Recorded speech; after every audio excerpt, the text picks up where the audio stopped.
Welcome to the Spotlight Lunchtime News. Plymouth city centre was the scene of what some called a chainsaw massacre last night. It used to be a band of green on Armada Way, but last night after dark, much to the dismay of local protesters, tree felling began as part of the City Council's regeneration plan. Contractors were forced to stop work to cut down more than 100 trees after a High Court injunction was issued. But as Ewan Murray reports, by that time, the majority of the trees had been destroyed. The morning after what one councillor called the Plymouth Chainsaw Massacre, it's believed that more than 100 trees were felled in the space of just a few hours last night. I'm absolutely disgusted that they've knocked them all down, especially if they've done them overnight when nobody's around to complain. What's Plymouth doing? Is it turning into a concrete jungle all this long? All these boarded things, why didn't they do that before starting messing about with this if they're going to take the trees down? It was a very unique area. Yeah. Because it was semi-wild in the middle of town and it's actually beautiful, and it's gone. Really disappointing and upsetting to see this morning. And the Conservative council leader's decision to press ahead with the felling, it came suddenly yesterday, leaving campaigners with little time to try and stop the chop. Objectors were well outnumbered by police and security guards, though those who did attend made their presence felt.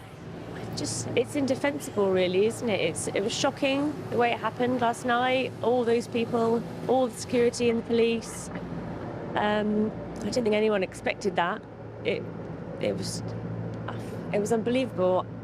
But at about 1 o'clock in the morning, after most trees were already felled, contractors were forced to stop work. If you cut any more trees down, it will be a criminal offence.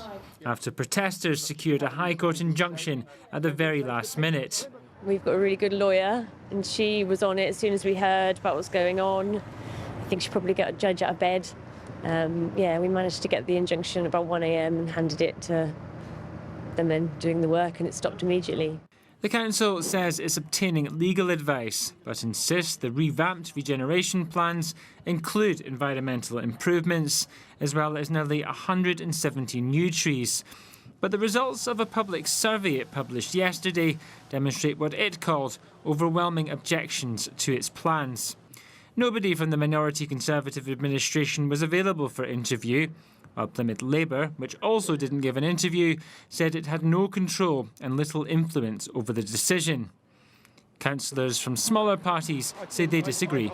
The Conservatives and Labour are accountable because, from my opinion, it looks like they're working together, to be honest. But I do believe that Councillor Tudor Evans should have took control of the council, and he should have put a stop to this for the moment and put it out to a better consultation, not just a meaningful one that went round the Marby bush. With all these beloved trees piled high, campaigners say there's no good outcome for them anymore. What they are doing, though, is continuing to seek legal advice as they try to save the very few trees which are still remaining. Ewan Murray, BBC Spotlight, Plymouth.